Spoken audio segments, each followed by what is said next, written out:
Well, guys, we are finally here with the second half of our Arrow Flash crossover, and it is, oh my god, just incredible. Okay, so something I just want to throw out there right now, because after last night's episode of Flash, we were all thinking, he's got to do it. He's got to figure out about the kid. He's got to do all this, and I am so thankful that that's exactly what they do. They don't just sit around on their butts, they don't dance around it. Oliver goes straight into this mess and just sort of,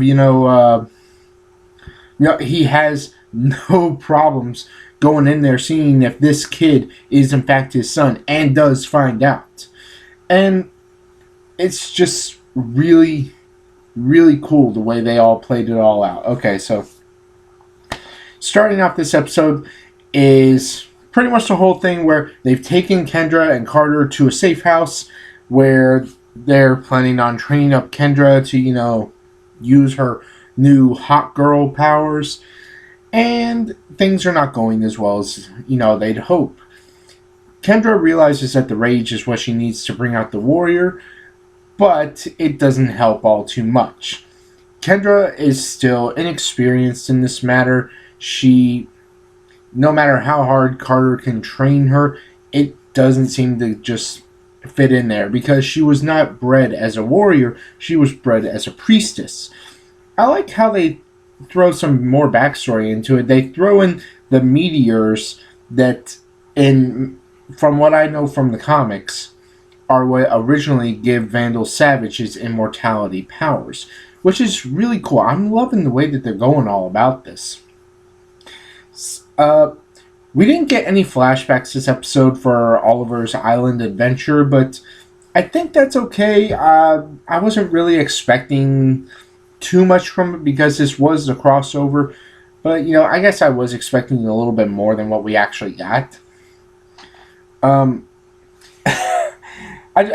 really loving the crossover episode. The meeting at the beginning, right after Barry sees a version of himself the same way he did last season. This would be the third time for time travel. Whoa. The meeting between Vandal, Malcolm, Arrow, Green Arrow, God, throws me off every time. And Barry, Oliver and Barry.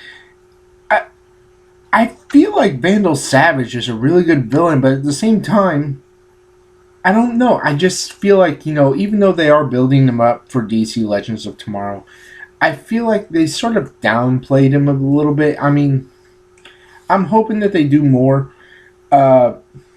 make him more threatening, more menacing, and give him some more comedy in there, because he seemed very, Craven the Hunter-ish, which isn't bad, but, the Vandal Savage that I know from the stuff that I've seen, he's been more of a conqueror. He hasn't been a hunter, which is what I hope they expand on with DC Legends of Tomorrow. I hope they make him into that sort of, here's the conqueror sort of deal. I think that would really work in, advantage to the show. So, later on, it cuts to more of the episode.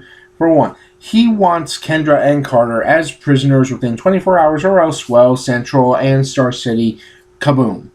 So, Cisco has the idea to make gloves that can neutralize the powers of the Staff of Horus, which they find out may be the only thing that can kill him, or, destroy him.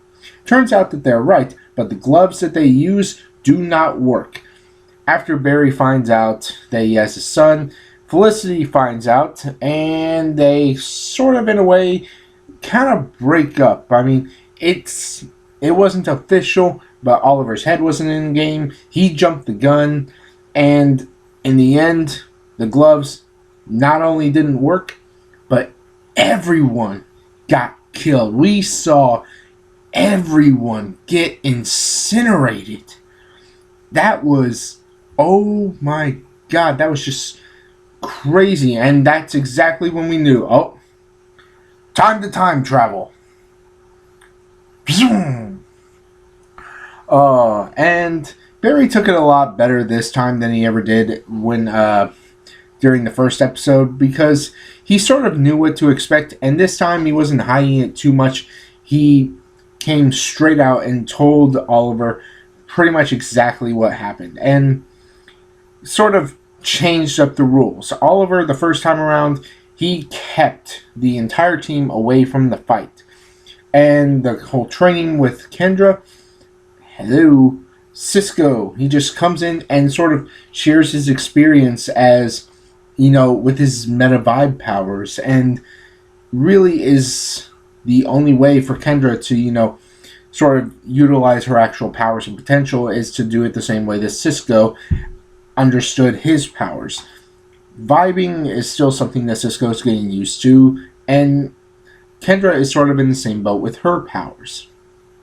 But thanks to the two of them, having such a good common background, she's able to understand it.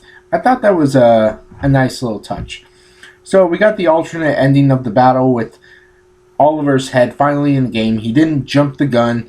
It was an entire team effort, and it all just went down pretty much perfectly for them. No one on our good guy side died, and they got the staff away from Vandal Savage and destroyed him, or, dustified him. In the end, everyone got happy.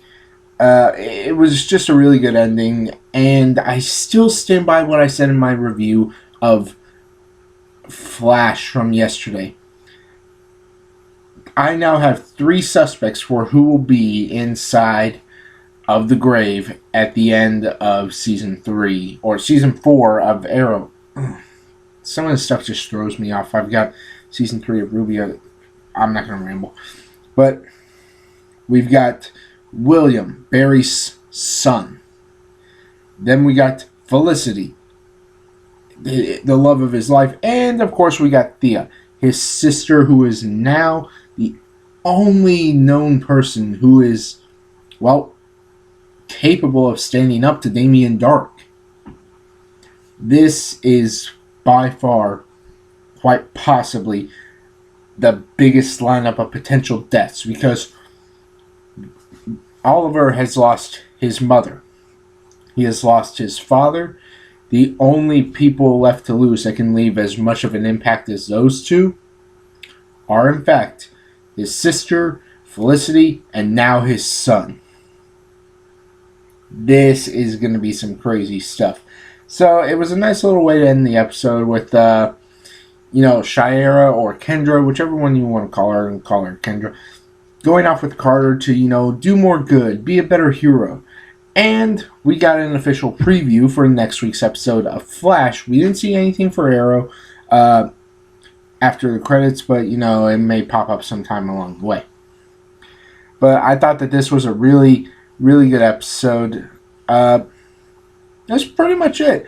Oh, and Malcolm Merlyn picking up the dust from our very own Vandal Savage. Why, Malcolm?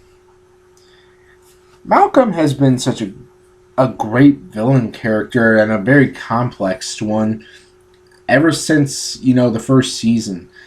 He's been more straightforward since seasons 2 through 4, but, kind of easier to understand. But during the first season, he was so difficult to understand. I don't know, I guess it's just easier nowadays. Anyway, I'm pretty much just rambling at this point. Let me know what you guys thought of the episode in the comment section below. Be sure to follow me on Facebook, which is in the description below. Hit like button, smash subscribe button with all your power, and be sure to share this with as many people as you can. I greatly appreciate it. I'm going to be doing another video sometime very soon. It's called the Hawkeye versus Green Arrow Death Battle. I'll be doing a reaction and review to that. So, I guess that's it for today, you guys. I've been Kendricks, and as always, people, have an awesome day. Peace.